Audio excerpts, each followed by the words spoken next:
Solution में पहला काम होगा रिवाइज कंसेंट्रेशन टर्म्स,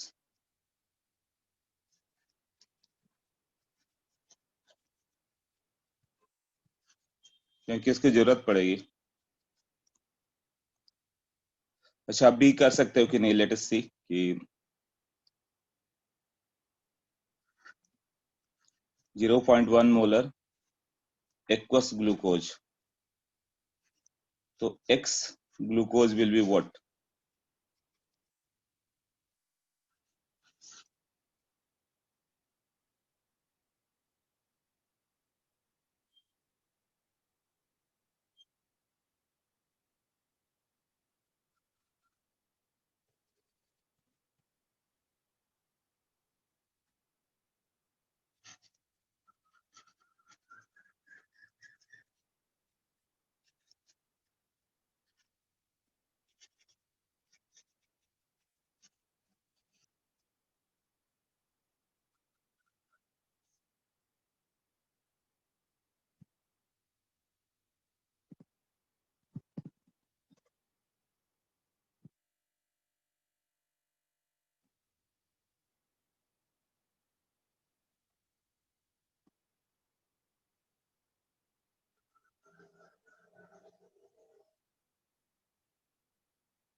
पहले का आंसर कितना होगा, रेशियो ही बता दो।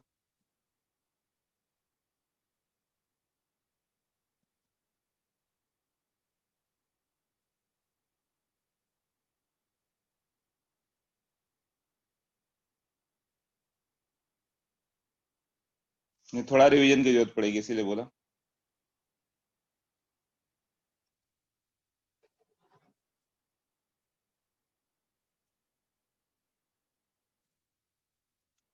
वो ऐसे मैंने बताया था कि इसको डिकोड कर दो। 0.1 मोल सॉल्यूट इज प्रेजेंट इन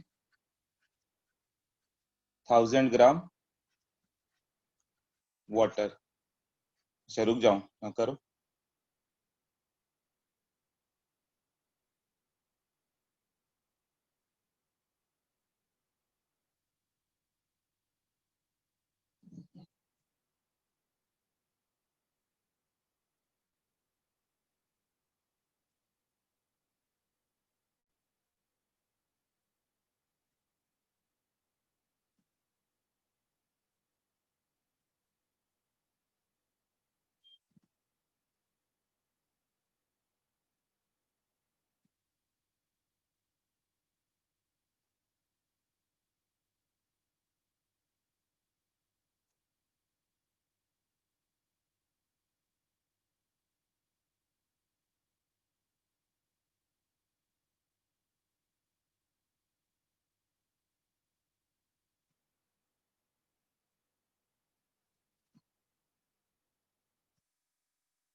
हाँ शिवम, करेक्ट है। एक्स 5/9 नहीं आएगा बिल्कुल, कुछ तो रॉन्ग। अच्छा, मोलैरिटी बोल रहे हो 5/9।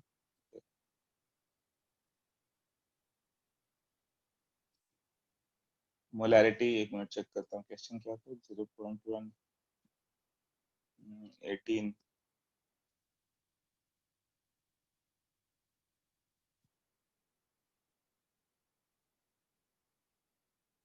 नहीं 5/9 नहीं आएगा, इस पे टाइम वेस्ट नहीं करना, ये किया हुआ है तुम लोग ऑलरेडी, बस रिवाइज करना है तुम्हें, है ना। यहाँ कहीं कहीं जरूरत पड़ेगी कन्वर्सन की, इसके लिए बोला। देखो 0.1 मोल, ये सॉल्यूट 0.1 मोल मतलब कितना हो गया, 0.1 इंटू इसका molar mass 180, 18 gram is present in 1000 ml। 1000 ml मतलब हो गया 1100 ग्राम solution। So mass of solvent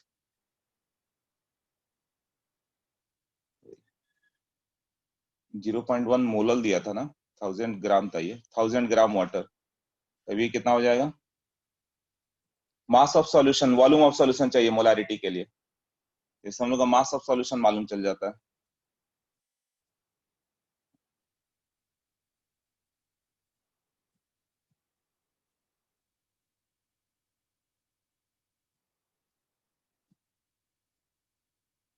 one 1018 gram, volume of solution 1018 by density 1.1 ml। अब दोनों टर्म आ गया, पूरा एनालिसिस हो गया, तब कुछ भी आ जाएगा। फर्स्ट हो गया एक्स ग्लूकोज, तो होगा number of moles of glucose 0.1 by 0.1 plus water का मोल होगा 1000/18। और सेकंड हो गया मोलारिटी, तो मोलारिटी जो होगा इसका अपना मोल 0.1 बाई टोटल वॉल्यूम जो हो गया 1018/1.1 इंटू 1000।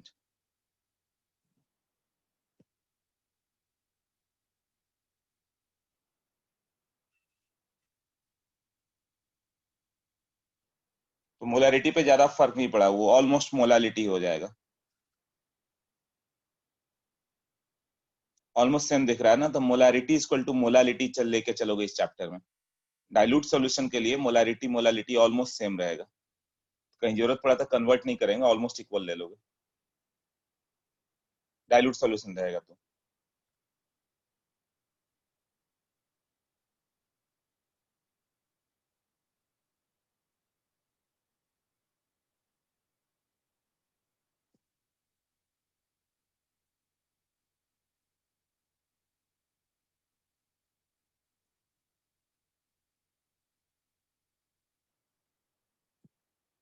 राफात वो बिन अभी आया, तुम लोग देख लो क्वेश्चन क्या है।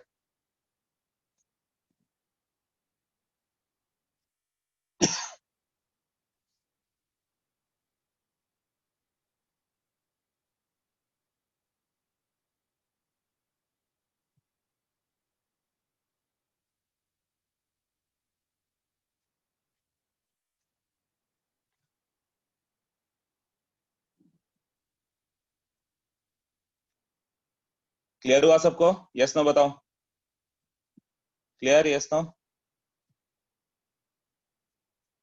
मोल कंसेप्ट का सेकंड पार्ट, कंसंट्रेशन टर्म, क्योंकि ये चैप्टर में तो ये तो मान के चलेगा ना कि पढ़ा हुआ है तुम्हारा, तो कहीं मोल फ्रैक्शन है तो उसको मोलालिटी में कन्वर्ट करना होगा, मोलालिटी है तो मोल फ्रैक्शन में कन्वर्ट करना होगा, तो ये कन्वर्सन आना चाहिए तुम्हें। इस चैप्टर में यूज होगा मोलारिटी, मोलालिटी और मोल फ्रैक्शन, तो सबका आपस में रिलेशन लिखने आना चाहिए।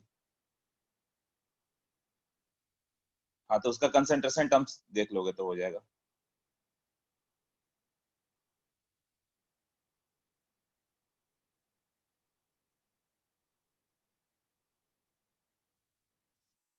Okay next.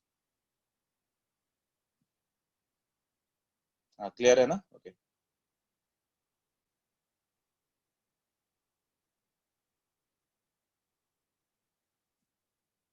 दूसरा, तब एक और कन्वर्सन बता ही दो, कुछ लोग अभी आए तो अभी हो जाए।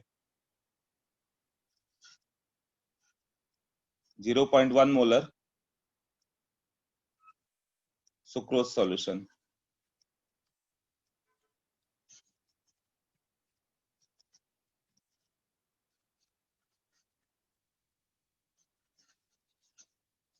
इस पर सुक्रोज दिया ना, X sucrose equal to what, और molality equal to what.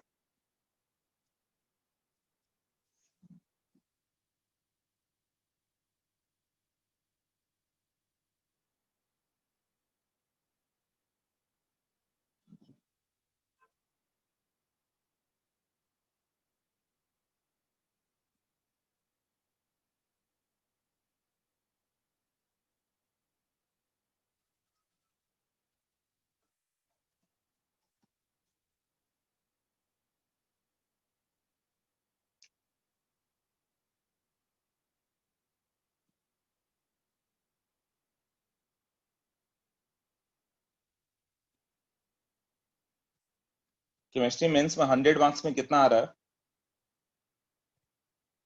100 marks का था ना केमिस्ट्री, तो कितना मार्क्स आ रहा है बताओ थोड़ा।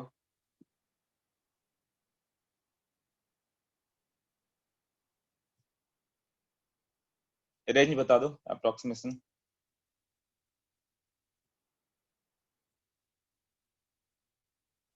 50 to 60, ओके।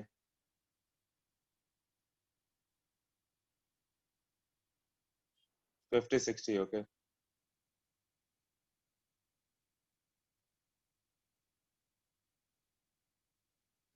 48 एडवांस में 42, okay. 50 60, 45 to 50, okay. Vipul check करता हूँ कितना मार्क्स आ रहा है मेंस में, एक बार बता दो मुझे।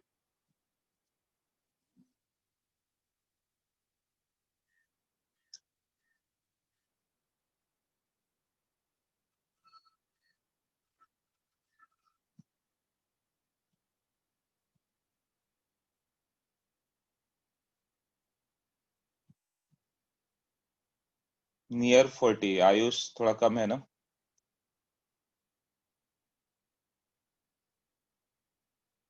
कितना होगा अप्रोक्सीमेटली? 10 का रेंज, 40 50 50 60।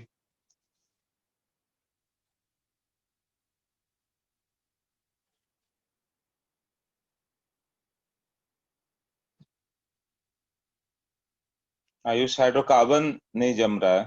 हाइड्रोकार्बन के लिए तुम्हें नोट्स को बार बार प्रैक्टिस करते रहो। हाँ, प्रैक्टिस करो, बुकलेट करो। ऑर्गेनिक उसी का जमेगा जो रोज आधे घंटे करेंगे। ये तो बहुत अच्छे बच्चे भी फंस जाते हैं। यदि तुम रोज आधे घंटे नोट्स रिवाइज नहीं करते हो तो फंसते जाओगे। यदि ऑर्गेनिक नहीं जम रहा है तो एक बात याद रखो, तुम्हें -i plus m minus m का ऑर्डर याद नहीं होगा।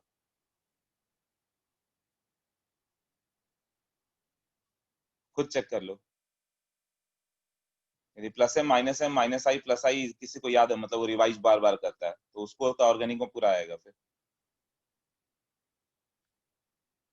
हाँ, नोट्स में बहुत वास्ट है, इतना है कि कुछ भी आ जाए तो तुम आईआईटी में कर दोगे।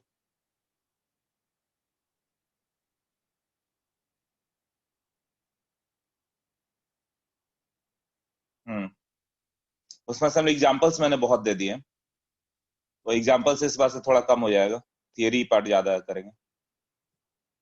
तो इसलिए हाइड्रोकार्बन वास्ट हो जाता है बहुत सारे एग्जांपल देख देख के। तो एडवांस के लिए एग्जांपल है बहुत। हाँ, थोड़ा कम एग्जांपल पे भी थियरी याद रखे तो हो जाता है।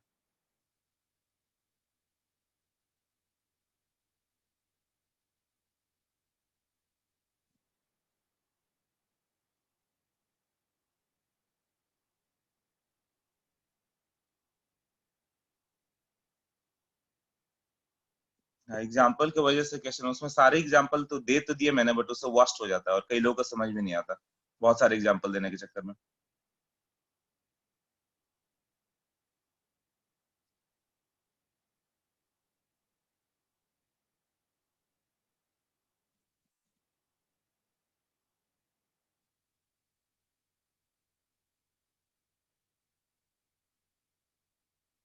उसको अलग कर दूंगा मैं, एग्जाम्पल्स का एक सॉल्व असाइनमेंट टाइप दे दूंगा, जिसको सॉल्व करना वो क्वेश्चन हो गया प्रैक्टिस के लिए तुम्हारे।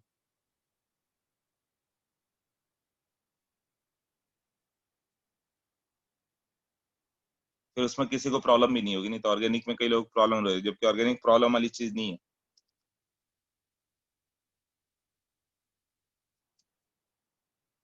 करेंगे सब, बट थोड़ा डिफरेंट वे में।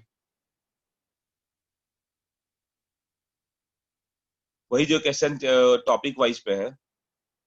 हाँ, मेरे मेरे नोट्स में थे, मैंने अलग कर दिए थे।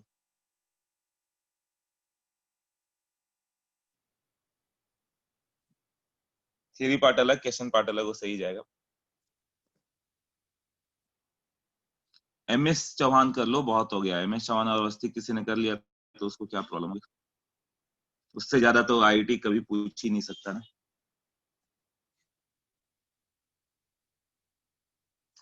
Okay, molality 1.06। Shivam stereo chemistry. हाँ, ठीक है, वो समझा मैं। वाईफाई लग जाएगा तो इतना मॉर्निंग लेक्चर नहीं लूंगा मैं, 10 बजे के बाद लूंगा। मॉर्निंग इसी चक्कर में लेता हूँ।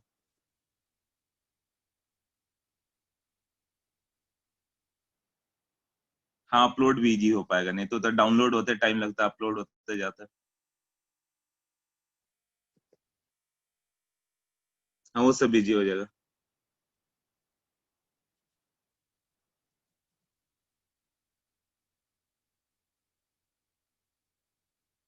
ओके चलो, मार्क्स तो बताया नहीं है।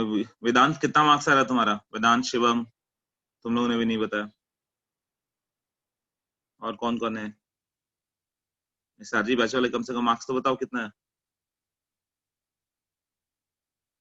सरजी में भी 10-12 बच्चे हैं कुछ तो ना। सब ट्राई करो कुछ से सरजी में आ जाए। इतनी मेहनत करोगे सब के सब उसमें हो।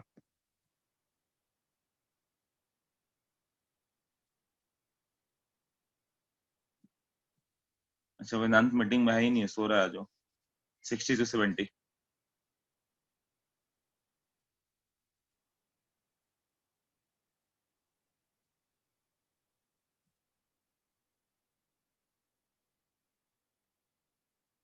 दर्शन वो है कि नहीं?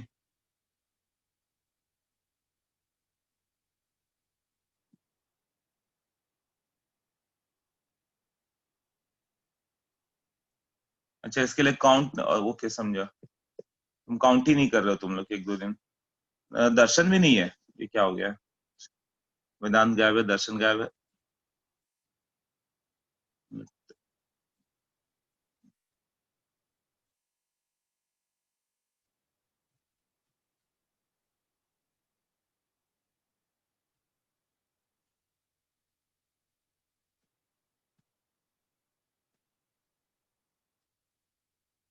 हाँ वो सबका अलग शेड्यूल होता है, वेदांत का अपना शेड्यूल होगा। देखो मोलालिटी करें कितना हो जाएगा?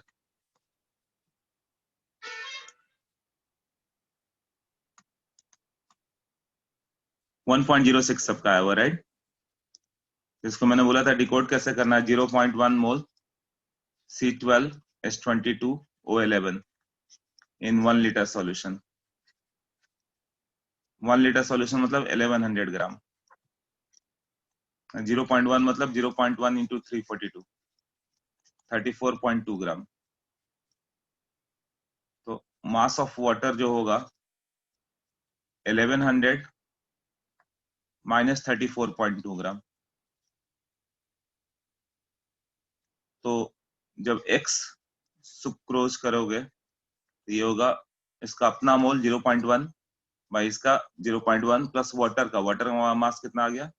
1100 माइनस 34.2 बाई 18। और बात करें मोलालिटी की, 0.1 by mass of solvent 1100 minus 34.2 into 1000। यही किया है ना?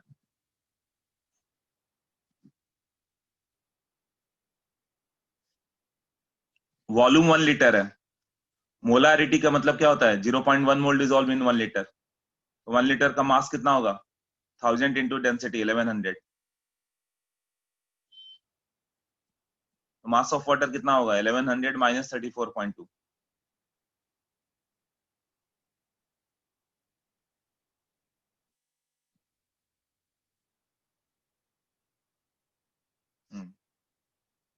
क्लियर है?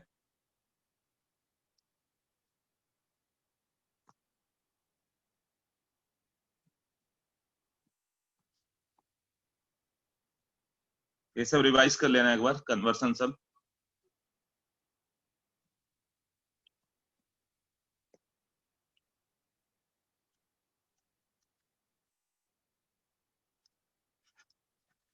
सॉल्यूशन स्टार्ट करते हैं, vapour pressure.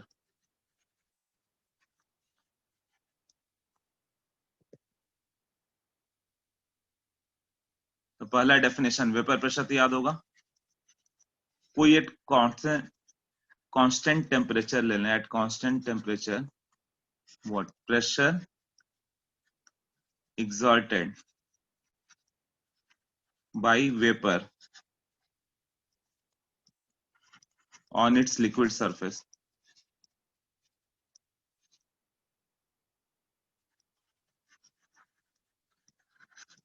at equilibrium is called vapour pressure. ये डेफिनेशन गैस लॉ में भी किया था, पी मॉइस्ट गैस के समय। मतलब मैंने बोला था कि सबके पास अपना अपना वाटर बॉटल होगा, किसी के पास 500 ml का, किसी के पास 1 लीटर का, किसी के पास 700 ml का। सबका वाटर मान लो आधा फिल्ड है या 1/4 फिल्ड है, वाटर है बस। तो उसके ऊपर जो वेपर होगा, वो जो प्रेशर लगा रहा होगा, सबके वाटर बॉटल में सेम लगेगा, क्योंकि टेम्परेचर कांस्टेंट है। दैट वेपर प्रेशर क्या होता है?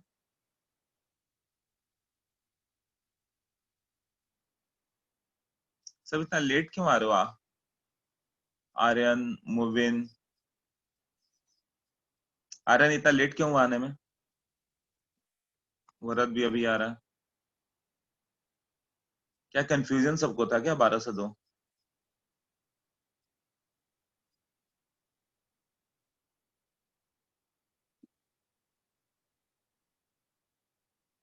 कुछ कंफ्यूजन था टाइमिंग का? आर्यन, अराफात, मुबिन, तुम लोग इतना लेट आए हो, रीजन?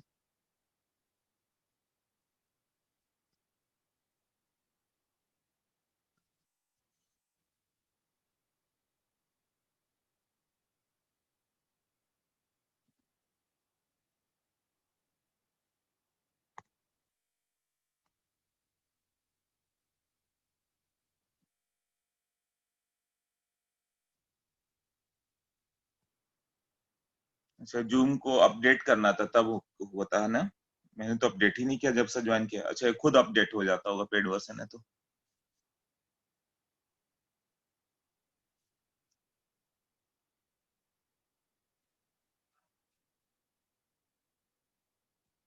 ठीक है, कोई बात नहीं। saw the timetable sent by the GD sir and I got confused। Confusion सबको हो रहा था 12 से 2, और ये क्या है? मैंने ही टाइम टेबल नहीं देखा, मैंने तो ऐसे ही 8 बजे 8 o'clock कर दिया कॉल।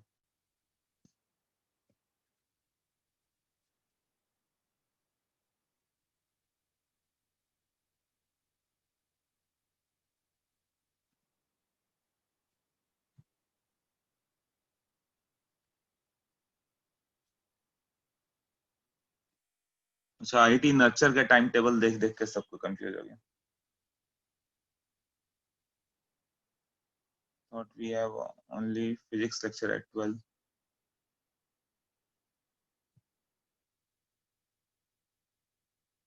हाँ, वो तुक्का ही लग गया, मैंने तो देखा ही नहीं टाइम टेबल, सीधे 8 o'clock कॉल कर दिया।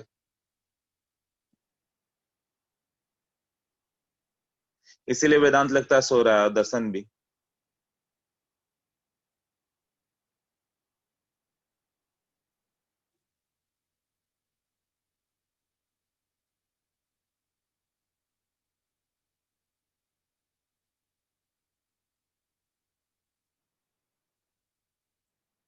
ओके साहिल।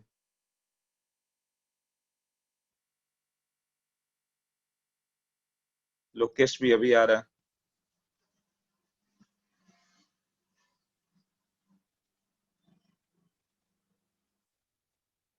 चलो देखते हैं। वेपर प्रेशर बताया था कि तुम्हारे पास वाटर बॉटल 1 लीटर का हो या 2 लीटर का, थोड़ा थोड़ा वाटर डाल दो। तो वाटर का जो वेपर कलेक्ट होगा ऊपर, ये जो वेपर यहाँ पे कलेक्ट होता है। नोट्स मुझे पहले भेज देना चाहिए था, अब भेजूंगा लेक्चर के बाद। ऐसे मान लो वाटर ऐसे ले लोगे, यहाँ जो वेपर प्रेशर होगा P0, और एक कुछ ऐसा ले लो, इसमें वाटर लेंगे, तो यहाँ भी वेपर का एक प्रेशर आएगा, वो तो मेजर कर सकते हैं P0। या फिर ऐसे ट्रायंगल में ले लो, तो यहाँ भी प्रेशर होगा P0। Vapour pressure is constant in all the container because P0 depends only upon the temperature. यदि 25 डिग्री पे ऑल वेसल है, तो सबके ऊपर जो वेपर प्रेशर होगा वो सेम होगा। क्लियर हुआ ना?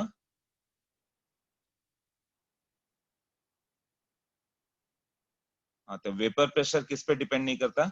वेपर प्रेशर डज नॉट, ये सब नोट्स में लिखा हुआ है, डिपेंड ऑन साइज और शेप ऑफ वेसल। मतलब वेपर प्रेशर साइज और शेप पे मैटर नहीं कर रहा है, कितना भी बड़ा साइज हो या कितना भी छोटा साइज हो, सोचो कितना स्ट्रेंथ फैक्टर है। 100 ml का कंटेनर हो चाहे 250 लीटर का हो या 1000 लीटर का हो या पूरे रूम में वाटर भर दो तो भी वेपर प्रेशर उतना ही आ रहा है। तो क्या वेपर प्रेशर सरफेस फिनोमिनन है क्या? नहीं, सरफेस से अलग हो गया। ये नहीं कि बड़ा सरफेस तो बड़ा vapour pressure. Vapour pressure is not a surface phenomenon. नहीं तो जिसका छोटा सरफेस होता है उसका कम वेपर प्रेशर आना चाहिए था।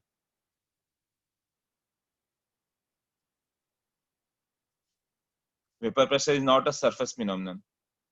जबकि इवेपोरेशन क्या होता है?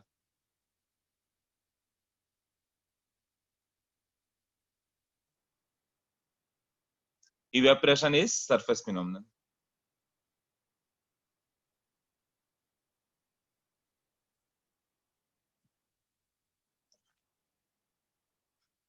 इवेपोरेशन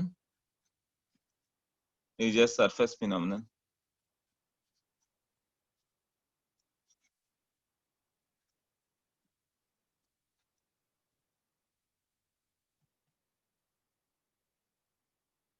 इवेपोरेशन क्या होता है? जितना बड़ा सरफेस एरिया उतना तुम्हें दिखेगा, उतना ज्यादा वाटर मॉलिक्यूल वेपर में जाते दिखेंगे या लिक्विड के मॉलिक्यूल जाते हुए दिखेंगे। तो होता क्या है कि टोटल वेपर प्रेशर जैसे एक्स लिक्विड है, वो इक्विलिब्रियम में आ गया तो एक्स गैस आ गया। ये हम लोग प्रेशर की बात कर रहे हैं, वेपर प्रेशर। ये जो प्रेशर आएगा ये केपी से रिलेटेड होगा, और केपी का वैल्यू क्या होगा? P into x gas. KP क्या है? Temperature dependent. तो पीएक्स भी क्या होगा? Temperature dependent. और ये क्या है? Rate of evaporation. फॉरवर्ड जाएगा तो इवेपोरेशन, बट कुछ वो कन्वर्ट होके कंडेंस भी होगा, रेट ऑफ कंडेंसेशन। और हम लोग जब सरफेस फिनोमिनन ये बात कर रहे हैं वेपर प्रेशर, तक कब की बात कर रहे हैं? जब वो इक्विलिब्रियम में हो।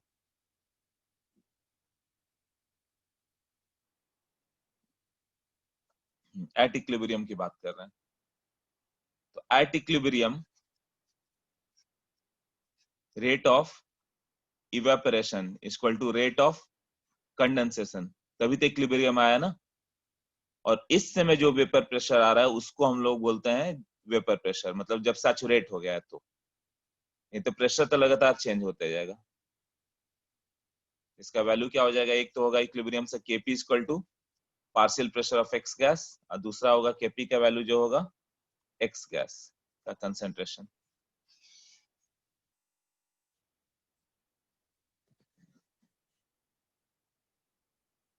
सोच लो ये दोनों टर्म क्लियर हो गए। ये सेम टर्म इतना तक हम लोगों ने गैसियस स्टेट में भी किया था।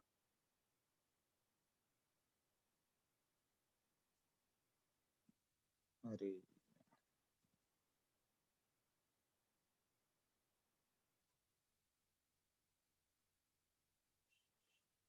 कोरोना कितने लोगों को नॉकआउट करेगा पता नहीं। आज का न्यूज था कि वाजिद खान भी नहीं रहा, musician favourite famous, only 42 years of the age. और तुम लोग एकदम सेफ हो। एक ऐसे टाइम पे हो जहाँ सबसे ज्यादा स्ट्रॉन्ग इम्यूनिटी है तुम लोग की, कुछ भी खाओ पियो सब सही है।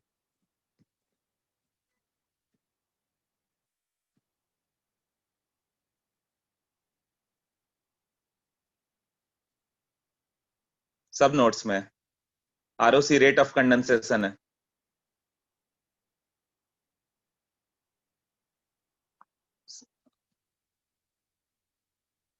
हाँ, बस आज भर आज लगा देगा वाईफाई तो। यदि अच्छा नहीं कुछ और लिख रहा है अपन, आपकी हैंडराइटिंग खराब, हैंडराइटिंग कब से खराब होगी मेरी? अच्छा खराब आ रही है नहीं ठीक है अपन। वाईफाई को सैनिटाइज नहीं, नहीं मैं 40+ नहीं हुआ, जस्ट 40 हूँ, बच जाऊंगा। 40+ पे होगा। सो मेरा बहुत स्ट्रॉन्ग चांस है। और होना तो सबको है। कोरोना एक बार होगा तभी तुम्हारे अंदर एंटीबॉडी आएगा। वो इसका वैक्सीनेशन आते आते 1.5 साल लग जाएंगे। एक रिपोर्ट पढ़ रहा था कि 130 करोड़ लोगों को टीका बनने में 1.5 साल तक चला जाएगा।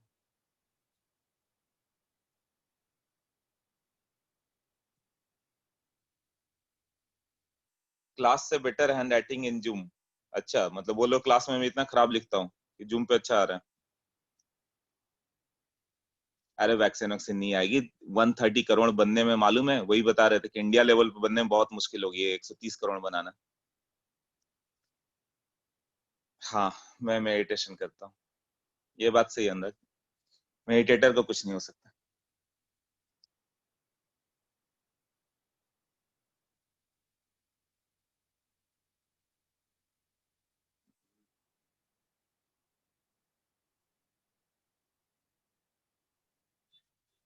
जो मेडिटेशन करता है उसको कुछ हो ही नहीं सकता। होगा, कोरोना होगा, बट उससे वो बच सकता है आराम से।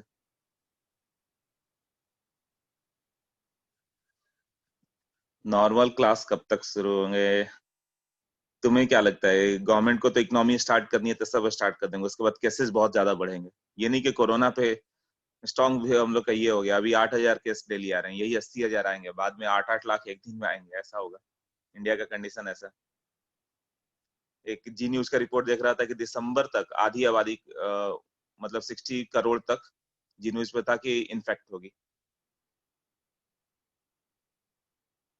बट डरने वाली बात नहीं, इसमें क्या होता है ना कि कोरोना कई लोगों को हुआ, उन्हें मालूम ही नहीं चला। प्रॉब्लम उनके लिए जिन्हें डायबिटीज और ब्लड प्रेशर दोनों है, और उसी में भी नहीं कि उन्हें प्रॉब्लम ही है, वो भी बच जा रहे हैं। बचने को तो 100 साल वाले भी बच जा रहे हैं।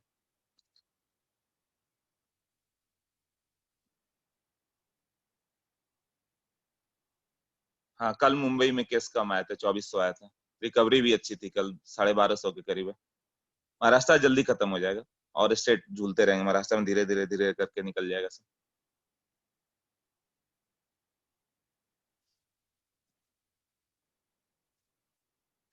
तुम लोग भी रोज 15 मिनट मेडिटेशन करना, वो बहुत स्ट्रांग वाइब्रेशन करता है।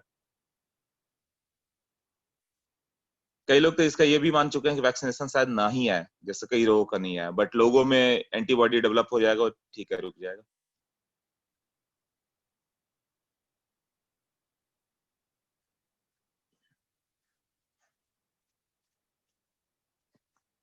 अपना काम करो, बस मेहनत करते रहो, सब ठीक है। हाँ, आज से मेडिटेशन स्टार्ट, मेडिटेशन करो। कई लोगों ने, जो बच्चों को मैंने बताया था, थोड़ा सा हिंट दिया था कैसे करना है, उन्होंने बाद में बहुत थैंक यू बोला इसके लिए, कि इससे उनका एग्जाम में कंसंट्रेशन बहुत अच्छा हो गया था, या मेमोरी बहुत फोटोग्राफिक हो गई थी। इससे मेमोरी तुम्हारी फोटोग्राफिक होते जाएगी, जो चीज तुम भूलते हो देखना नहीं भूलोगे। मेडिटेशन करने के लिए यूट्यूब पे हंड्रेड्स ऑफ, मतलब थाउजेंड्स ऑफ गाइडेड मेडिटेशन है, कोई भी कर सकते हो। कोई भी गाइडेड मेडिटेशन उठाओ, वो तुम्हें एक पॉइंट पे फोकस करना सिखाएगा, और बहुत इफेक्ट पड़ेगा तुम्हें, देखना तुम्हारी मेमोरी एकदम शार्प होती जाएगी, 1 महीने के अंदर फोटोग्राफिक टाइप हो जाएगी। जो तुम सुनोगे एकदम तुम्हारे माइंड में चलता जाएगा।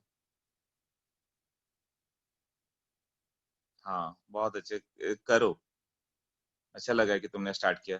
और कुछ लोगों ने, और किसने स्टार्ट किया? मैं तुम लोग से अलग से भी पूछते रहूंगा, बताते रहूंगा।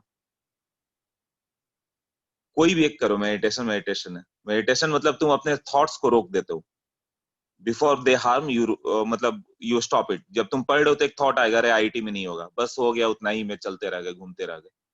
अरे आज फुटबॉल खेलने हो गया, बस घूमते रह गए। इसमें थॉट, इसमें क्या होगा कि तुम थॉट को पहचान लोगे कि अच्छा ये थॉट आया, जाने दो, अभी तो मैं पढ़ाई कर रहा हूँ, जाने दो। तो तुम पढ़ोगे, एकदम स्ट्रांगली पढ़ते जाओगे। जो पहले 2 घंटे में समझते तब आधे घंटे में होगा। टफ से टफ चीजें बहुत आसानी से समझ में आएगी। बट डेली तुम 20-25 मिनट मेडिटेट करो, तो वैसे जितना तुम्हारा एज है उतना डेली करना चाहिए। फिर भी आधे घंटे आइडियली करते हो तो तुम्हारा बहुत प्रॉफिट देगा। कहने को आधे घंटे जा रहे हो, बस थॉट्स को आधे घंटे के लिए रोकोगे ना।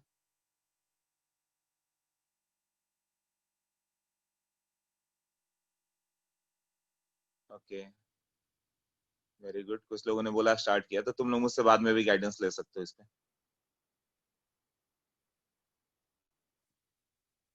हाँ, रोज करना होगा।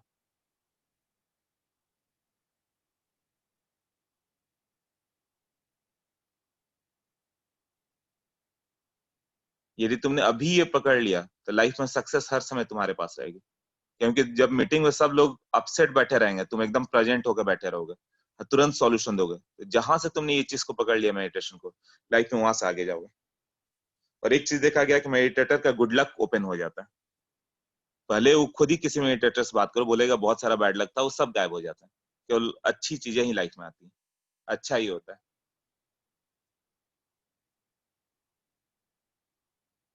Very good. अभी कुछ कुछ लोगों ने बताया करते हैं, बट मैं सबके सामने नाम नहीं लूंगा, तुम लोग अलग से बता सकते हो मुझे। तो बहुत हो गए तुम लोग करने वाले, 7-8 लोग हो गए।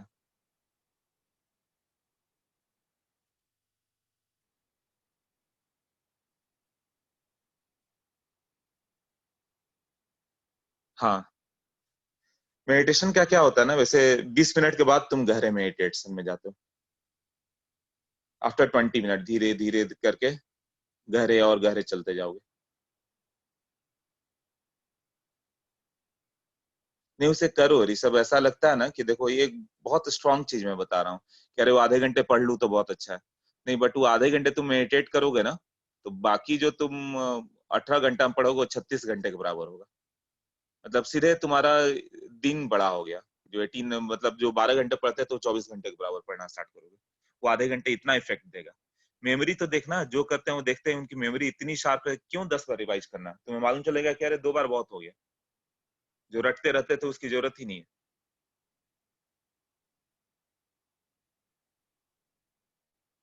हाँ, ये एक प्रूवन साइंस है, बस तुम्हें आधे घंटे के लिए थॉटलेस कराने की कोशिश करेगा।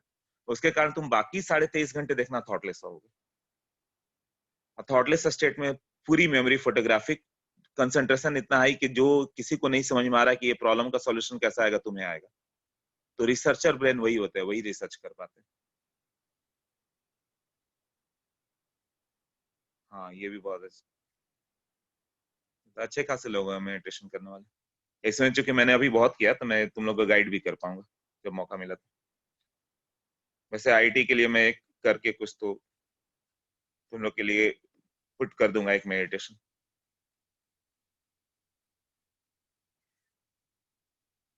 आजकल मेडिटेशन तो वीडियो डालना स्टार्ट किया। किसी ने पूछा था, किसने पूछा था मेरा चैनल का नाम, मुझे तो ये भी नहीं मालूम था मेरा चैनल का नेम भी है कुछ। फेसबुक भी अभी जाना कि अच्छा रिप्लाई भी करना होता है, उसमें लाइक भी आता है, सब बोलते भी हैं, पता नहीं, खुलता ही नहीं था अभी देखा।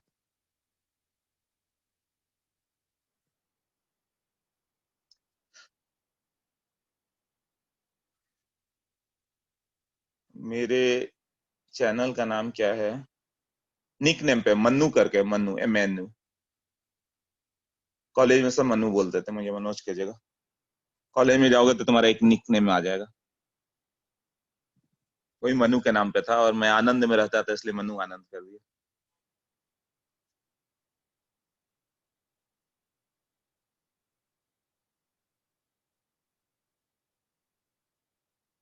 व्यूज भी अच्छे पड़े, पहले बार किया ना तो 550 लोगों ने देखा अभी तक।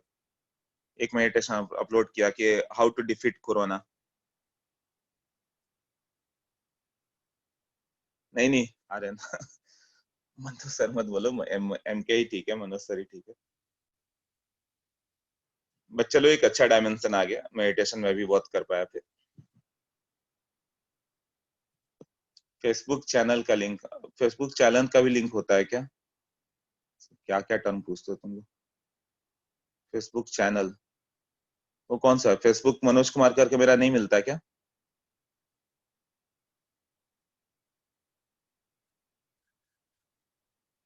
हाँ, यूट्यूब पर ही हो, टिकटॉक पर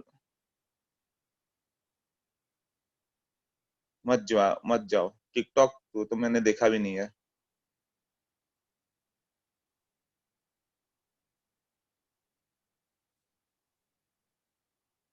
टिकटॉक, हाँ कुछ तो चलता है, वो सब कौन देखता है। उसी जानता हूँ टिकटॉक के कई बच्चे अपना वीडियो बना के डालते रहते हैं। जैसे केस कल्याण में, केस कल्याण बोल रहा हूँ, वहाँ भी कल्याण में था तो मालूम चलता था, कोई एक्सरसाइज का वीडियो डाल रहा है, कोई योगा का डाल रहा है, कोई कुछ ऐसे। हाँ, फेसबुक पे टिकटॉक वीडियो जाता है ये जानता हूँ, बट क्या है ज्यादा डिटेल में नहीं गया। टिकटॉक के डिटेल में नहीं गया मैं, ट्विटर के डिटेल में नहीं गया, ट्विटर क्या है कैसे, कई चीजों की डिटेल कही गई है। चलो बैक टू बेसिक आ जाए। अच्छा, टिकटॉक और ये सब।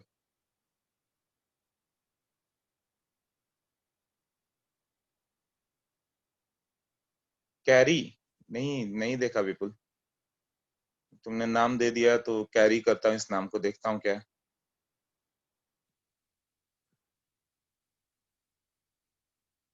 अरे तुम लोग टिकटॉक का ही भाई बड़ा होकर तुरंत बना दो, कुछ है नहीं, ऐसा बना सकते हो, चल जाएगा। सब फॉरेन का सामान यूज कर रहे हैं हम लोग, इसीलिए देश का फ्यूचर तुम ही लोग जितना कंसंट्रेटेड होगे, जितना मेडिटेशन करोगे, उतनी अच्छी चीजें बना पाओगे।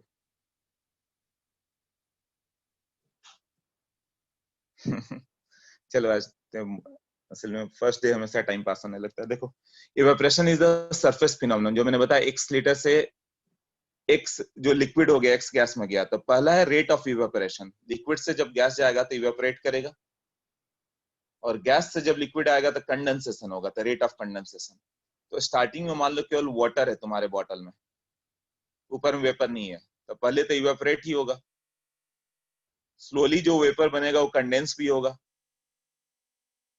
But rate of evaporation constant होगा, वो एक कांस्टेंट रेट से इवेपोरेट कर रहा है, बट रेट ऑफ कंडेंसेशन बढ़ते जाएगा। रेट ऑफ इवेपोरेशन तो सरफेस फिनोमेनन है, सरफेस पे जितने मॉलिक्यूल थे वो पर सेकंड उतना ही जा रहे हैं। Rate of condensation remains same, but rate of evaporation बढ़ते जाएगा, और बढ़ते बढ़ते एक समय क्या होगा, दोनों इक्वल हो जाएंगे। मतलब 1000 मॉलिक्यूल वेपराइज हो गया तो 1000 मॉलिक्यूल कंडेंस हो जाएंगे। At equilibrium rate of evaporation will be equal to rate of condensation. The KP का वैल्यू कितना होगा, partial pressure of X gas equal to X gas का कंसंट्रेशन। यहाँ तक क्लियर ना? Okay okay. अब वेपर प्रेशर कैसे करेंगे, हर मॉलिक्यूल का अपना होगा। तो मोर वोलेटाइल सब्सटेंस, जो मोर वोलेटाइल होगा, जैसे ईथर को हाथ में लो, तुम्हारे सामने वेपर बन जाएगा। तो मोर वोलेटाइल सब्सटेंस मतलब क्या होगा, लेस इंटर मॉलिक्यूलर फोर्स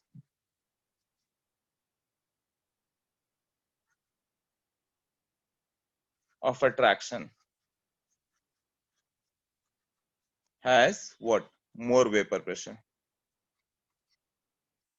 मोर वोलेटाइल सब्सटेंस होगा तो उसका क्या होगा, वेपर प्रेशर ज्यादा होगा। जैसे तुम वाटर हाथ में ले लो, अल्कोहल ले लो और ईथर ले लो, ईथर तुम्हारे सामने से वेपर बन जाएगा, तो उसका वेपर ज्यादा बन गया तो वेपर प्रेशर ज्यादा आएगा। अल्कोहल थोड़ा कम ज्यादा वोलेटाइल होगा वाटर के रेस्पेक्ट में। तो वेपर प्रेशर ये क्वेश्चन आते रहता है किसका कैसे होगा। तो वेपर प्रेशर की बात करें तो मान लो कि तुम्हारे पास H2O है, C2H5OH है, और क्या है, C2H5O C2H5 है। तो वेपर प्रेशर क्या होगा, ईथर का ज्यादा होगा देन अल्कोहल देन वाटर। क्यों, ये हाइड्रोजन बॉन्डिंग है, तो ये जल्दी जाएगा ही नहीं। और ये इसमें क्या होता है, वैंडर वाल फोर्स।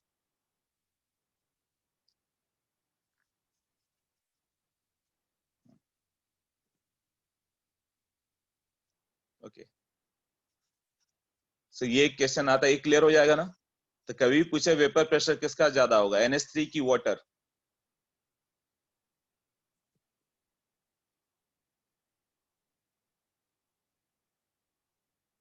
NH3 की वाटर किसका ज्यादा हुआ वेपर प्रेशर।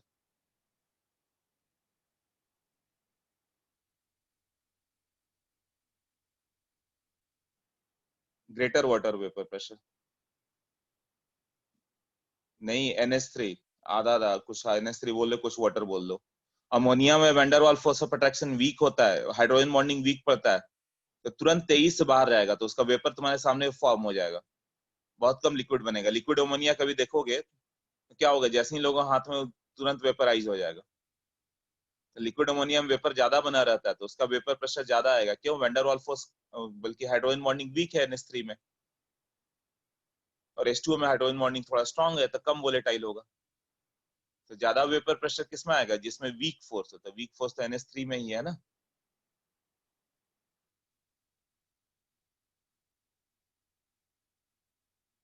मॉलिक्यूलर वेट से कोई रिलेशन नहीं है इसका, ये नहीं कि मॉलिक्यूलर वेट का ज्यादा है, उससे नहीं। तुम्हें याद करो, बॉन्डिंग में, केमिकल बॉन्डिंग में मॉलिक्यूलर बॉन्डिंग पढ़ा है। मॉलिक्यूलर बॉन्डिंग में पहला पॉइंट था हाइड्रोजन बॉन्डिंग, तो हाइड्रोजन बॉन्डिंग है तो वैंडरवाल से बहुत ज्यादा स्ट्रॉन्ग है। यूजुअली वैंडरवाल वीक है, और वैंडरवाल में मॉलिक्यूलर वेट का डायरेक्टली प्रोपोर्शनल था। अब इसमें फ्लिपिंग कंसेप्ट कैसे आ गया, वैंडरवाल में क्या हो गया कि वैंडरवाल फोर्स देखो, जैसे F2Cl2Br2I2, F2Cl2Br2I2 में क्या होगा, जैसे जैसे मॉलिक्यूलर वेट बढ़ते जाएगा, वैसे वैसे वैन डेर वाल्स फोर्स बढ़ते जाता है, यही है ना। जैसे जैसे मॉलिक्यूलर वेट बढ़ेगा वैसे वैसे van der Waals force of attraction बढ़ते जाएगा। हाँ, तो उसमें फ्लिपिंग वगैरह कोई और कंसेप्ट मत लगाओ। हाँ, जो ज्यादा वोलेटाइल मतलब ज्यादा वेपर प्रेशर। NH3 और H2O में हाइड्रोजन बॉन्डिंग से देखोगे, NH3 में हाइड्रोजन बॉन्डिंग वीक है तो ज्यादा वोलेटाइल होगा, वाटर कम वोलेटाइल होगा। दोनों को रूम में रख दो, NH3 थोड़ी देर में गायब हो जाएगा। वाटर गायब नहीं होगा, उसको कुछ टाइम लगेगा, 2-4 घंटे लगेंगे, तब जाके धीरे धीरे वाटर इवेपोरेट होगा। तो वेपर प्रेशर ज्यादा कौन क्रिएट किया, NH3 ना। हाँ, तो उसको मॉलिक्यूलर वेट से कब रिलेशन होगा, जब पूछे कि किसका वेपर प्रेशर ज्यादा होगा, हेक्सेन की, हेप्टेन की, ऑक्टेन, तो ये वैन डेर वाल्स फोर्स पे आ गया। तो सबसे कम van der Waals force hexane में होगा, क्योंकि मॉलिक्यूलर मास कम है। यहाँ तो हाइड्रोजन बॉन्डिंग है ही नहीं ना। हाइड्रोजन बॉन्डिंग के लिए हाइड्रोजन डायरेक्टली अटैच होना चाहिए नाइट्रोजन, ऑक्सीजन एंड फ्लोरीन से। यहाँ वैन डेर वाल्स फोर्स तो किसमें होगा, हेक्सेन का ग्रेटर होगा देन हेप्टेन देन ऑक्टेन।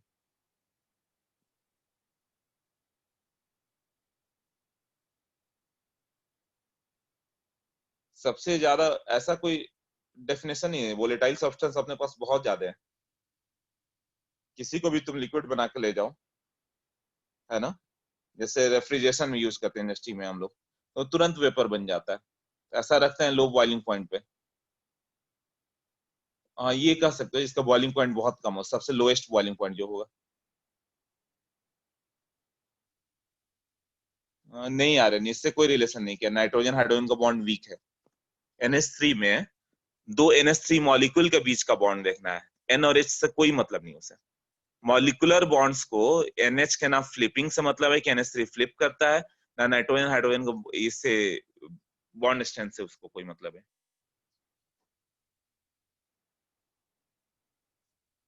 दो NH3 के बीच में क्या बॉन्ड है वो करना है। अच्छा, तुम ये बोलो कि हाँ दो NH3 के बीच में ही बॉन्ड वीक पड़ गया, आयरन का करना था, हाँ सही है, क्योंकि नाइट्रोजन हाइड्रोजन में इलेक्ट्रोनेगेटिविटी डिफरेंस कम होता है। सो दो bond between two NH3 will be less. सिर्फ दो चीजें, हाइड्रोजन बॉन्डिंग है तो देखो कि किसका स्ट्रॉन्ग हाइड्रोजन बॉन्डिंग है, और वैन डेर वाल्स फोर्स है तो देखो कि मॉलिक्यूलर वेट किसका ज्यादा है। जिसका मॉलिक्यूलर वेट ज्यादा होगा कम वोलेटाइल हो गया, मतलब ये पूरा यहाँ पे केमिकल बॉन्डिंग कंसेप्ट है। ये पार्ट केमिकल बॉन्डिंग का हो जाता है कि किसका बॉइलिंग पॉइंट ज्यादा होगा, किसका कम होगा।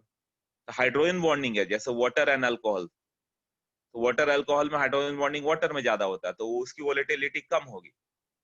और अल्कोहल का क्या होगा, वोलेटिलिटी ज्यादा होगा, अल्कोहल तुरंत वेपोराइज होगा, जल्दी वेपोराइज होगा। उसी तरह NH3 और वाटर को कंपेयर करना था, फिर से हाइड्रोजन बॉन्डिंग पे आ जाओ, देखो या तो हाइड्रोजन बॉन्डिंग या वैन डेर वाल, और कुछ नहीं।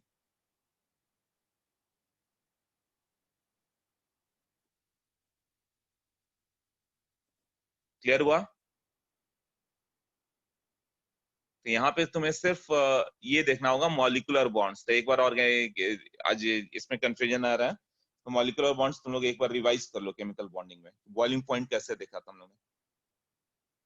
उसके लिए दो ही चीज था, हाइड्रोजन बॉन्डिंग या वैन डेर वाल फोर्स, ये दोनों देख लेना, उससे याद रहेगा कि कैसे देखना है।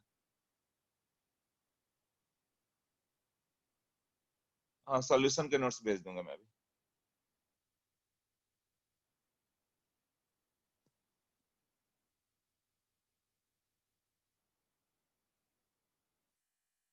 ओके, तो बॉइलिंग पॉइंट क्या होता है, temperature at which what vapor pressure of liquid is equal to external pressure। ये मैंने डिस्कस किया था केमिकल इक्विलिब्रियम में, कुछ क्वेश्चन आए थे। तो बॉइलिंग पॉइंट क्या होता है, वो टेम्परेचर जब vapour pressure becomes equal to externally applied pressure. External pressure, external pressure क्या होता है, हो सकता है कि तुम ओपन एटमॉस्फेयर में रखो, तो ओपन एटमॉस्फेयर में जैसे वाटर को गर्म कर रहे हो तो एक्सटर्नल प्रेशर 1 atm है। तो जब वेपर प्रेशर बढ़ते बढ़ते 1 atm पहुंच जाएगा तो बॉइलिंग स्टार्ट होगा। वो टेम्परेचर जहां पे vapour pressure of water becomes equal to 1 atm, तो ओपन में रखोगे तो 180 100 डिग्री आता है, वो 100 डिग्री पे वाटर का वेपर प्रेशर भी आ जाता है 760 mm ऑफ Hg, और एयर का भी प्रेशर 760 mm ऑफ Hg है, तो उस समय बॉइलिंग स्टार्ट होगी। बट उसी को थोड़ा माउंटेन पे लेके चले जाओ तो क्या होगा कि वहां पे वेपर प्रेशर, वहां पे प्रेशर कम है, 1 atm की जगह मान लो 0.8 atm है, तो वेपर प्रेशर जैसे ही 0.8 atm पहुंचेगा बॉइलिंग स्टार्ट हो जाएगी। तो क्या होगा कि उसके लिए कम टेम्परेचर पे ही 0.8 atm होगा। वाटर को हीट करो, ये तो टेम्परेचर डिपेंडेंट है। 25 डिग्री पे मान लो कि 0.2 एटमॉस्फेयर था, 35 पे मान लो 0.3 हो गया, ऐसे करते करते 80 डिग्री पे पहुंचे नहीं कि 1 atm हो गया, सॉरी 80 डिग्री पहुंचे नहीं कि 0.8 atm हो गया प्रेशर। तो वाटर का वेपर प्रेशर 80 डिग्री पे 0.8 atm है सपोज, और ऊपर एटमॉस्फेयर का भी प्रेशर तो कम हो जाता है माउंटेन पे, तो वो भी 0.8 atm है। 80 डिग्री पे ही बॉइलिंग होने लगेगी, उससे कुकिंग फास्ट नहीं होगी। 80 डिग्री पे बॉयल होगा तो वाटर का हीट कम है ना, हीट ट्रांसफर कम होगा, टेम्परेचर कम है। बॉइलिंग तो तुम 10 डिग्री पे कर दो, एकदम ऊपर चले जाओ आसमान में, ऐसे जगह चले जाओ जहां एटमॉस्फेरिक प्रेशर बहुत कम हो गया, 0.1 atm हो गया, तो वाटर को 0.1 atm जाने में 10 डिग्री ही लगा, 10 डिग्री पे 0.1 atm है, तो 10 डिग्री पे वाटर बॉयल करेगा, तो क्या वो हॉट होगा? क्या नहीं, हाथ डालोगे तो उतना ही ठंडा है, बस बॉयल कर रहा है वो। हाँ, तो बॉइल्ड वाटर मतलब ये नहीं हो गया कि बहुत गर्म हो गया, वो तो डिपेंड्स करता है कि कितना, कहाँ पे तुम कर रहे हो उसे। 1 atm पे कर रहे हो कि ऊपर माउंटेन में जाके कर रहे हो, इसलिए माउंटेन पे कुकिंग डिफिकल्ट हो जाती है। माउंटेन पे क्या ये सब इक्विलिब्रियम में डील किया था वैसे हम लोगों ने। माउंटेन पे कुकिंग क्यों डिफिकल्ट हो जाती है? 80 डिग्री सेंटीग्रेड पे ये सब पकाना है। तो हम लोग क्या करते हैं ना, एक उपाय ये करेंगे कि ऊपर का प्रेशर बढ़ा दें,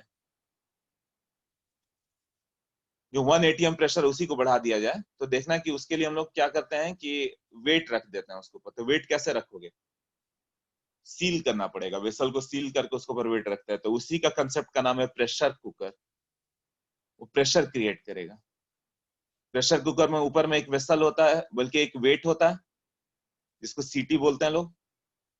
तो अब क्या होगा कि मान लो कि अब ऊपर से जो फोर्स लगेगा, प्रेशर होगा, कितना होगा? 1 atm प्लस mg/a, mg उसका वेट जो है, 1 atm plus mg/a, suppose 1.2 atm हो गया। ऊपर से तुमने प्रेशर क्रिएट कर दिया 1.2 atm। तो जब वेपर प्रेशर 1.2 पहुंचेगा तो ही बॉइलिंग होगी। तो वेपर प्रेशर 1.2 atm पहुंचने के लिए 130 डिग्री चला जाता है, तो प्रेशर कुकर में वाटर 130 पे बॉईल करेगा। नॉर्मली वाटर 100 पे बॉईल करता है, तो प्रेशर कुकर में हाई टेम्परेचर बॉईल करेगा, इसलिए कुकिंग जल्दी हो जाती है। हाँ, तो वेट डिपेंडेंट है। हाँ, तो तुम चाहो तो 200 डिग्री पे वाटर को बॉईल करो, बट तुम्हारा कंटेनर इतना स्ट्रांग होना चाहिए, प्रेशर बढ़ते जाएगा बढ़ते जाएगा। मान लो वेट ज्यादा रख दिया तुमने, तो अंदर प्रेशर बढ़ते जाएगा, अचानक ब्लास्ट कर जाएगा वो। प्रेशर कुकर हम लोग का उतना, जितना स्ट्रांग होगा उतना ही पे बॉईल करोगे ना। माउंटेन पे प्रेशर कुकर डिफरेंट होगा नहीं, यही प्रेशर कुकर होता है। माउंटेन पे क्या होगा कि 0.8 atm ही है और वेट डाल के 1 atm पहुंचा, तो वहाँ ठीक है, 100 डिग्री पे तो चल रहा है ना काम। तो लोग ओपन ना करके कितने चीजें, सब हम लोग ओपन में भी कुक करते हैं, उनको हर चीज प्रेशर कुकर में करना पड़ता है। वेजिटेबल्स का सबसे ज्यादा प्रॉब्लम है, उसको तो प्रेशर कुकर में कैसे करें? तो कई चीजें वो प्रेशर कुकर यूज करके ही बना पाते हैं। नॉन वेजिटेरियन को और प्रॉब्लम होता है, कुक ही नहीं होता, उसके लिए तो हाई टेम्परेचर चाहिए। तो प्रेशर कुकर के बिना कुछ भी नहीं होता उधर। प्रेशर कुकर से प्रेशर बहुत हाई पहुंच चला गया।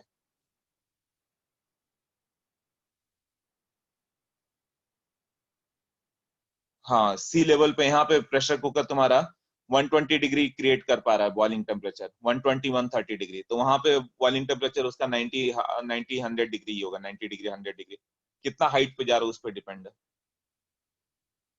तो प्रेशर कुकर बस टेम्परेचर बढ़ा रहा है, बट वहां पे बॉइलिंग टेम्परेचर ही 80 डिग्री है तो बढ़ा के 100 किया। यहाँ बॉइलिंग टेम्परेचर 100 है तो बढ़ा के 120 किया, 130 किया, ऐसे ही है ना।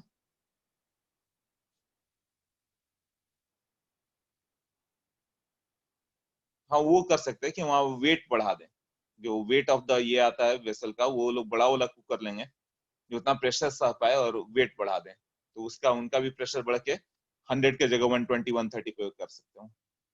तो उनको स्पेसिफिक देखना पड़ेगा कितने माउंटेन के लिए ये होता है। ऐसा कोई प्रेशर कुकर नहीं आता जो बताया जाता है 1 किलोमीटर ऊपर रखते हो तो ऐसा लो, 2 किलोमीटर रखते हो तो ऐसा लो। नॉर्मल प्रेशर कुकर आता है, कौन माउंटेन के लिए अलग से बनाएगा?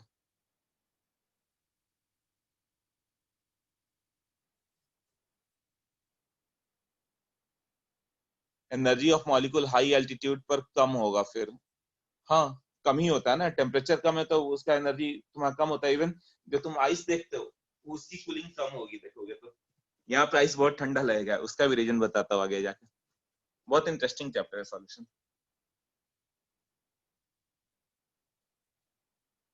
ओके, तो ये सब देख सकते हो यूट्यूब पे एक्सपेरिमेंट। वाटर को 10 डिग्री पे भी बॉयल कर देगा, प्रेशर कम रखेगा। मतलब वैक्यूम पंप से क्या करना है तुम्हें, बस वो निकाल देना वो एयर को, तो प्रेशर कम हो गया।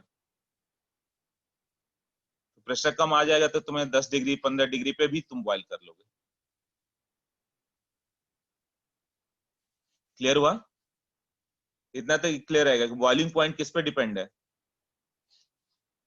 हाँ, वैक्यूम चैम्बर में water boils at room temperature. Vacuum भी अलग अलग तरह से क्रिएट कर सकते हो। तुम्हारा वैक्यूम चैम्बर यदि बहुत ज्यादा इवैक्यूएटेड है तो रूम टेम्परेचर से भी कम पे बॉइल कर दोगे। इतना तो क्लियर है कि boiling point of water 100 degree है तो कब है 1 एटीएम पे।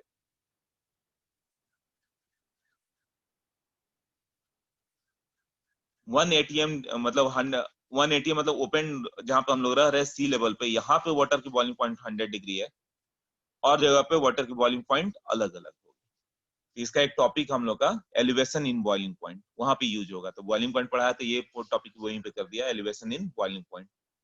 क्यों एलिवेट होगा, कैसे होगा? Boiling point is inversely proportional to vapour pressure.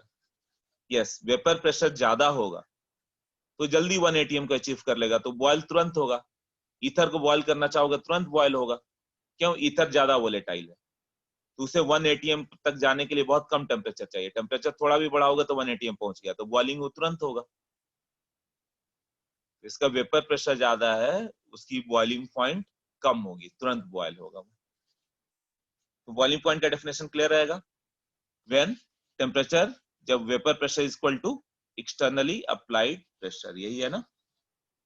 Okay, doubts है तुम लोग का? डाउट है क्या? क्या energy of the molecule, sir मुद्दे पे आते हैं अपन, इसका क्या मतलब मुद्दे पे आते हैं? उसको क्लेरिफाई करो वरद। वैक्यूम चैम्बर, हाँ ये तो पढ़ लिया था।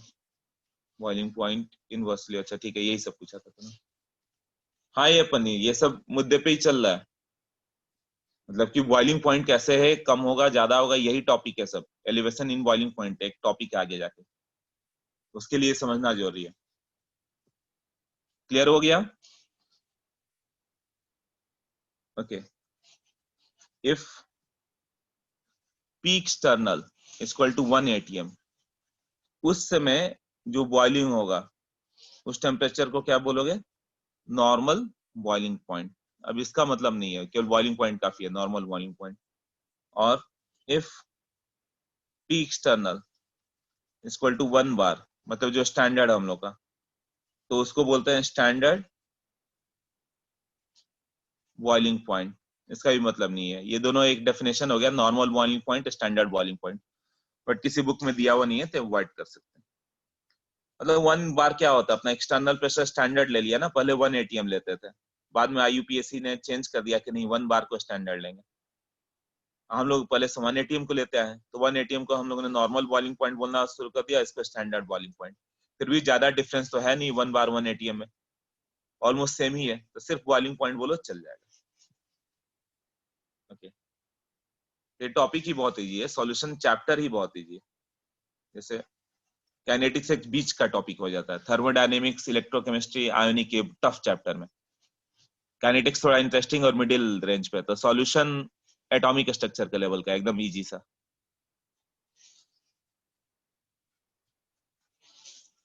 एक्स लिक्विड है, rate of evaporation, rate of condensation, तो इस पर दोनों टॉपिक कीजिए।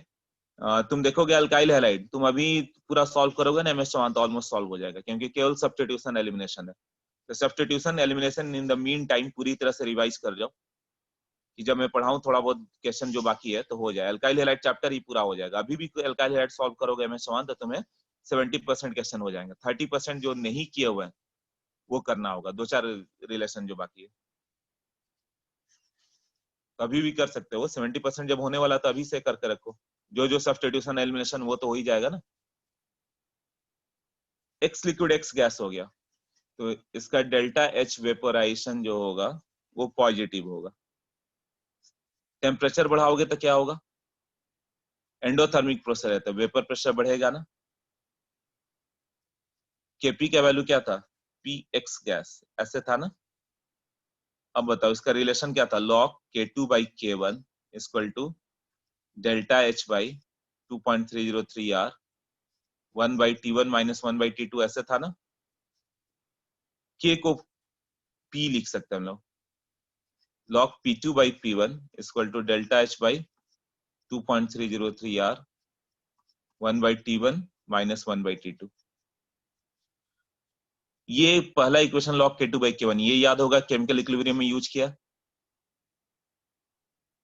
ये के केमिकल इक्विलिब्रियम है ना, और के इक्विलिब्रियम कितना होगा ये पहले बताया अभी कि के इक्विलिब्रियम इसका क्या लिख सकते हो, पी गैस ऐसे लिख सकते हो ना, के equilibrium equal to P gas.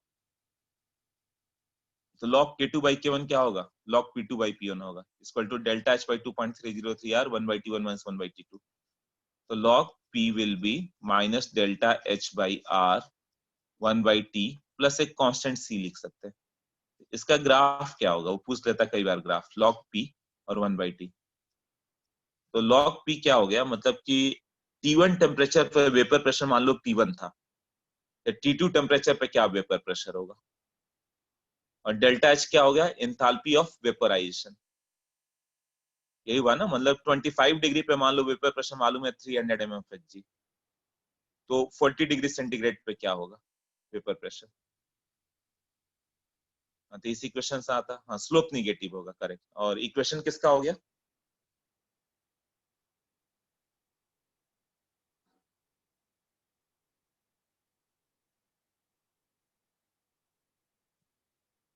Straight line है।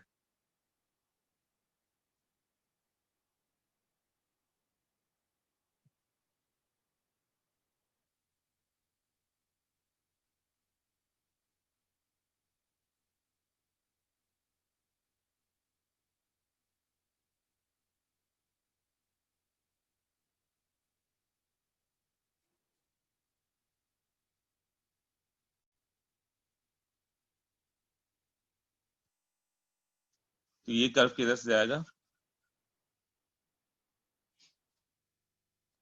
कुछ ऐसे जाएगा। लॉग का ग्राफ तो किसी क्वाड्रेंट में चला जाता है, tan थीटा का value minus delta H by R, यही होगा ना। अब P और T का रिलेशन बताओ, प्रेशर और टेम्परेचर।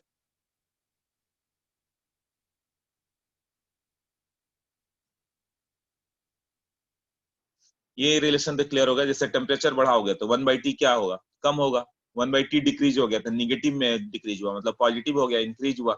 इंक्रीज हुआ तो प्रेशर बढ़ गया, मतलब टेम्परेचर बढ़ाओगे तो प्रेशर बढ़ेगा, ये तो दिख रहा है ना। क्यों, एक बार इनवर्सली रिलेटेड एक बार निगेटिव है, ओवरऑल बढ़ने वाला हो गया ना ये। 1/T डिक्रीजिंग तो निगेटिव कारण इंक्रीजिंग, राइट। तो इक्वेशन कैसा आ जाएगा, वेपर प्रेशर और temperature.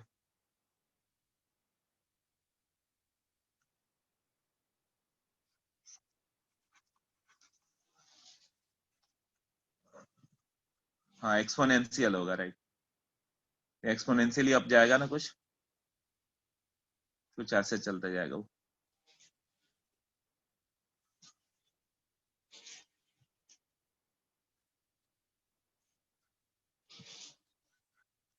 P equal to C e raise to minus delta H by RT। तो तुम्हें P और इसका ग्राफ करना था, एक्सपोनेंशियल वाला। तो टेम्परेचर बढ़ाओगे तो वेपर प्रेशर एक्सपोनेंशियली इंक्रीज होगा। क्यों इंक्रीज होगा, e raise to minus delta H by RT आया। ये तो फर्स्ट ऑर्डर इक्वेशन का फॉर्म याद ही होगा, AT equal to A0 e raise to minus KT, वैसा ही है ना, लॉग और 1/T का। हाँ, तो pressure e raise to minus delta H by R T, ये तो कई जगह पढ़ोगे। अभी भी कैपेसिटर स्टार्ट होगा तो डिस्चार्जिंग ऑफ कैपेसिटर में आएगा, इंडक्टेंस चैप्टर में भी आएगा, ये इक्वेशन हर जगह आते रहेगा। अब पूरे बीटेक में केवल फर्स्ट ऑर्डर इक्वेशन ही चलेगा, यही वाला, क्योंकि कोई भी ग्रोथ एक्सपोनेंशियल ही होता है। हाँ, आरएनएस इक्वेशन जैसा ही, अभी तक यूनिटरी मेथड मेन था तुम लोग के लिए, बट वो इंजीनियरिंग में सब फ्लॉप कर जाएगा, सब जगह यही चलेगा फर्स्ट ऑर्डर इक्वेशन। तो फर्स्ट ऑर्डर को अच्छे से समझना है तुम्हें, जो रेडियो एक्टिविटी, केमिकल काइनेटिक्स या फिजिक्स में अभी जो चलेगा उसमें कई जगह आएगा वो। क्लियर हो गया ये? तो सब जगह यही ग्राफ दिखेगा एक ऊपर उठते हुए। Okay, next.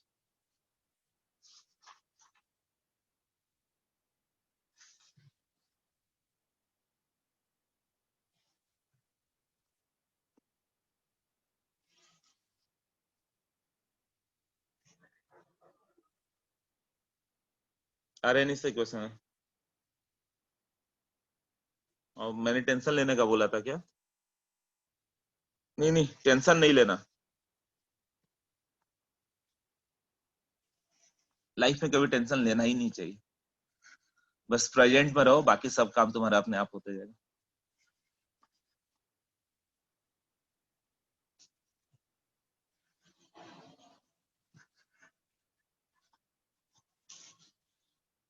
Clausius Clapeyron equation for reversible phase transformation, तो मैंने बता दिया अभी, शॉर्ट में वही है, D delta G equal to delta V dot D P dot delta S D T. At equilibrium क्या होता है, डेल्टा जी जीरो होगा। फेज ट्रांसफॉर्मेशन, H2O लिक्विड से H2O गैस बना, तो उसके लिए उसने बताया कि डेल्टा जी को ऐसे लिख सकते हैं, ये वैल्यू जीरो हो गया, तो और डेल्टा वी का वैल्यू कितना होगा, डेल्टा वी कितना होगा, V gas minus V liquid. V liquid almost negligible होगा, गैस बन गया तो पूरा रूम ऑक्यूपाई करेगा। उसका प्रेशर वी गैस कितना होगा, आरटी बाई पी, मोलर ले लो। ये हम लोग एक एक मोल का ले रहे हैं। तो डेल्टा वी क्या होता है, चेंज इन वॉल्यूम, मतलब 1 ml, 1 मोल लिक्विड ले लो, जैसे 1 मोल वाटर ले लो, 1 मोल वाटर का वॉल्यूम क्या होगा, 1 मोल वाटर मतलब 18 ग्राम, 18 ग्राम मतलब 18 ml, 18 ml है, उसको रूम में एवेपोरेट कर दो, तो कहाँ वो पूरे रूम के बराबर वॉल्यूम पे आ जाएगा। तो वॉल्यूम ऑफ द गैस बहुत ज्यादा होता है with respect to volume of the liquid, तो volume of the liquid negligible मान लिया, ये वॉल्यूम हो गया आरटी बाई पी। अब इसमें क्या आ जाएगा, फॉर आइडियल गैस क्या होता है, पीवीएम इक्वल टू आरटी, यही है ना। अब DP by P equal to delta H vaporisation by R T square into D T. अब इसका इंटीग्रेशन करना होगा, इसी से इक्वेशन आया ना, मोलार लिख दिया, मोलार लिख दिया तो एन गायब हो गया, वीएम लिखा ना, पीवीएम मतलब मोलार वॉल्यूम, मतलब एन का वैल्यू 1 है, इसीलिए पीवी इक्वल टू एनआईटी में एन का वैल्यू 1 पुट कर दो तो ये आ जाएगा। अब ये डीपी बाई पी का इंटीग्रेशन होगा, और इसी का इंटीग्रेटेड फॉर्म मैंने एक बार में बता दिया। ये पेज नहीं भी मालूम है तो ये डेरिवेशन है ना, यहाँ पे डेरिवेशन दिया हुआ है नोट्स में, तो ये एक डेरिवेशन है, इसे तुम अवॉइड भी कर सकते हो, del H equal to R T plus C, बस इतना मालूम होना चाहिए। ये इक्वेशन मालूम है तो बस वही आता है कि पी और टेम्परेचर का कैसा ग्राफ होगा, स्ट्रेट लाइन की एक्सपोनेंशियल, एक्सपोनेंशियल होता है पी और टेम्परेचर, और एल एन पी और 1/T स्ट्रेट लाइन होगा, तो पी और टेम्परेचर ही पूछेंगे, देखना एक्सपोनेंशियली बढ़ते हुए आएगा। ये उसका डेरिवेशन है कहाँ से आया, और इसका कोई मतलब नहीं, ये नहीं पूछता कहीं, क्योंकि कई बुक में गिवन भी नहीं है। ओके, डाउट्स कुछ कुछ आया था। रिजल्ट कब तक आएंगे, रिजल्ट हम लोग बता सकते हैं क्या, कब आएंगे, डीडी सर बताएंगे। आजकल तो रिजल्ट ऑनलाइन है तो तुरंत आ ही जाता है।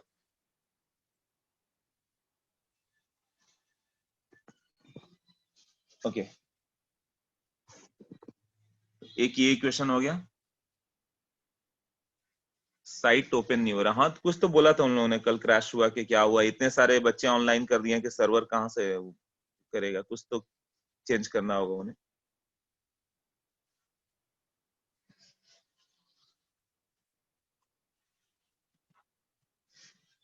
अब LNP का तो कर दिया, T1 P1, हाँ ठीक है। अब मेन पार्ट पर आ जा रहे हैं हम लोग, इसका रॉड्स लॉ।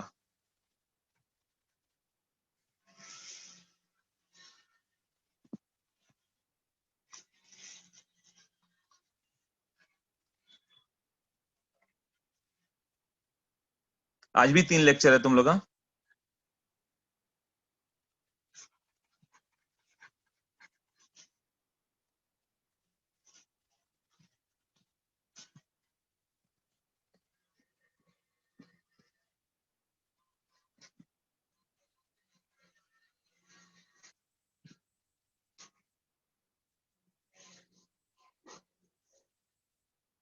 मंडे फ्राइडे 3 है।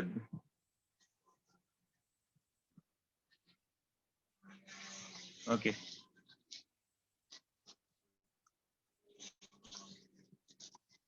H2O लिक्विड और H2O गैस है। तो यहाँ पे हम लोगों ने मान लिया ये P not is the vapour pressure. P not क्या हो गया? Vapour pressure of pure liquid solvent.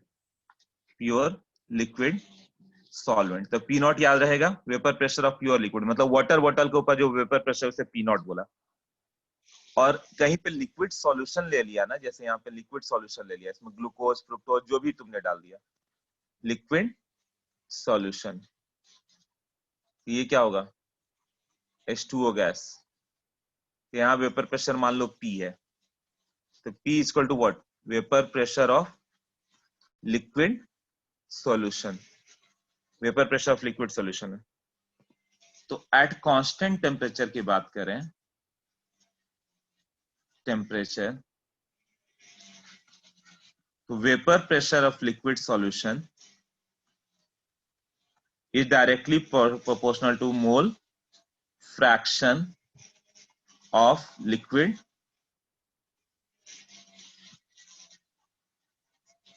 mole fraction of solvent in liquid solution। यही वेपर पे, यही रॉल्स लॉ है। रॉल्स लॉ हो गया कि ये मैंने दो कर्व बना दिए कि पी नॉट कहीं भी याद कर लेना, पी नॉट लिखा रहेगा पूरे चैप्टर में कहीं, मतलब vapour pressure of pure solvent, और पी मतलब वेपर प्रेशर ऑफ सॉल्यूशन। जैसे तूने वाटर ले लिया, तो मान लो वेपर प्रेशर 200 mfg आया, अब उसी वाटर में थोड़ा सॉल्ट डाल दें तो वेपर प्रेशर उसका कम हो जाता है, वो 200 के जगह 180 आ गया, 170 आ गया, उसे पी लिखेंगे। पी मतलब vapour pressure of the solution. तो पी मतलब किसी सॉल्यूशन का वेपर प्रेशर, और पी नॉट मतलब vapour pressure of pure liquid solvent. What is vapour pressure? लो, सब कहने के बाद अब पूछ रहे हो वेपर प्रेशर क्या कहलाता है? क्या कहलाता है वेपर प्रेशर, बताओ। वाटर बॉटल लेना अपना, है ना, उसमें आधा पानी भर देना या 1/3 भर देना, उसके ऊपर जो वेपर का प्रेशर आया थोड़ी देर बाद चेक करना, वेपर्स आ जाएंगे ना, तो उसका प्रेशर चेक कर सकते हैं हम लोग। तो उसका जो प्रेशर चेक करोगे उसी को वेपर प्रेशर बोलते हैं। हाँ, उसी तरह सॉल्यूशन को भर दो, वो बॉटल में तुम क्या करो, एक दूसरे बॉटल में लिक्विड सॉल्यूशन डाल दो और उसका वेपर प्रेशर चेक करो। अब तब एक्सपेरिमेंट किया गया कि हम लोग क्या करते हैं, जितना सॉल्यूट ज्यादा डालते जाओगे ना, उतना वेपर प्रेशर कम होते चला जा रहा है। तुमने एक 1 पिंच ऑफ सॉल्ट डाला, किसी में 2 पिंच डाल दिया, 3 पिंच डाल दिया, या 1 स्पून डाला, किसी में 2 स्पून सॉल्ट डाल दिया, किसी में 3 स्पून डाल दिया, तो जितना ज्यादा तुम सॉल्ट डालते जाओगे ना, उतना वेपर प्रेशर कम आएगा। मतलब प्योर लिक्विड है तो सपोज 200 mfg है ना, तो 1 स्पून सॉल्ट डाल दोगे तो हो सकता है 140 mfg आ जाए। 3 स्पून डाल दोगे तो हो सकता है 100 mfg आ जाए। इस तरह से वेपर प्रेशर क्या होगा, लगातार कम होते जाएगा। क्लियर?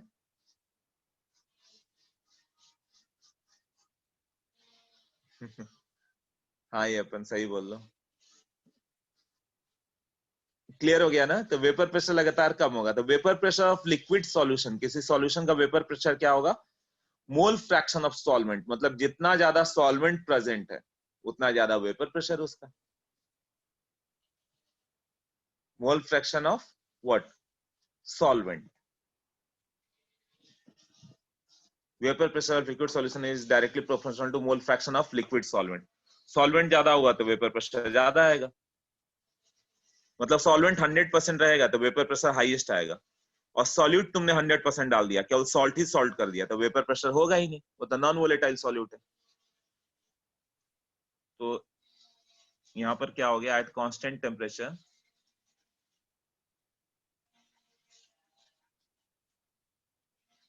कांस्टेंट टेम्परेचर पे पी नॉट फिक्स है ना, तो P solution will be P naught solvent into X solvent, ऐसा होता है।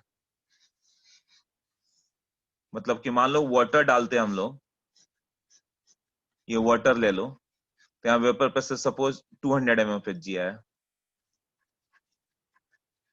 तो जब इसका सॉल्यूशन बना देंगे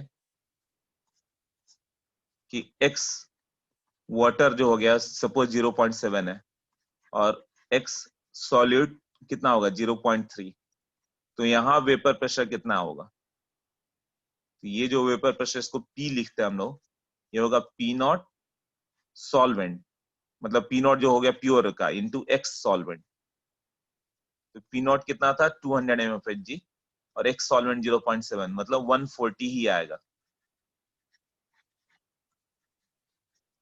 ये क्लियर हो गया रॉल्स लॉ कैसे किया।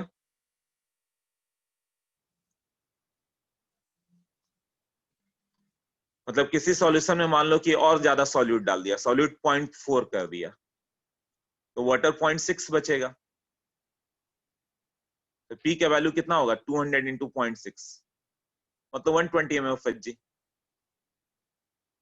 एक सॉल्वेंट बढ़ा के तुमने 0.6 कर दिया, एक सॉल्यूट सॉल्यूट कंसंट्रेटेड करते चले गए, 60% सॉल्यूट ही है, तो 40% वाटर बच गया, मतलब 0.4, तो प्रेशर कितना आएगा 200 का 0.4, 200 का 0.4 कितना होता है 80 ना, 80 mmHg।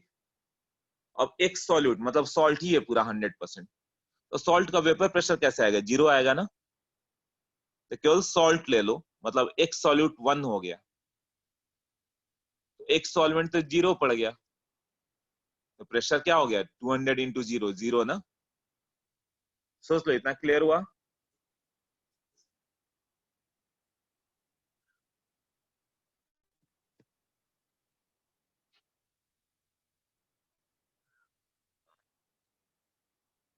Yes, good. तो ये एक छोटा सा रिलेशन, बट इससे बहुत सारे क्वेश्चन हो जाते हैं। तो वेपर प्रेशर की बात करें और यहाँ पे मान लो एक्स सॉल्वेंट ले ले, यहाँ जीरो हो गया, यहाँ मोल फ्रैक्शन है, और यहाँ पे एक्स सॉल्वेंट 1 है,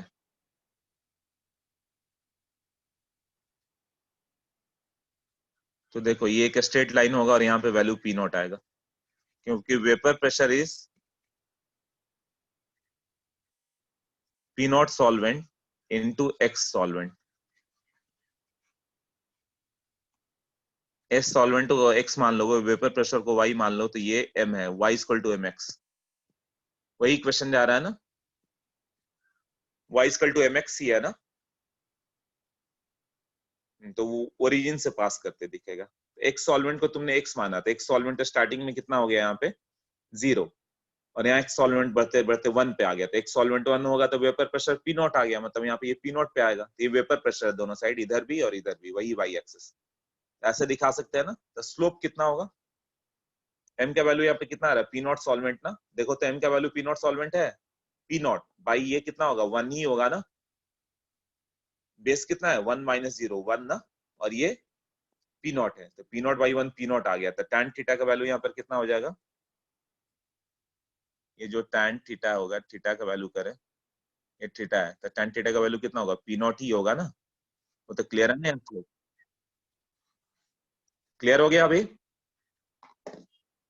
हाँ तो ठीक है, इसके आगे से स्टार्ट करेंगे, तो आज तो बहुत इजी इजी पार्ट हुआ, कल वाला पार्ट बहुत इंपॉर्टेंट होगा। कल नहीं, मेरा लेक्चर अब कब है वही तुम लोग बताओगे बाद में, है ना।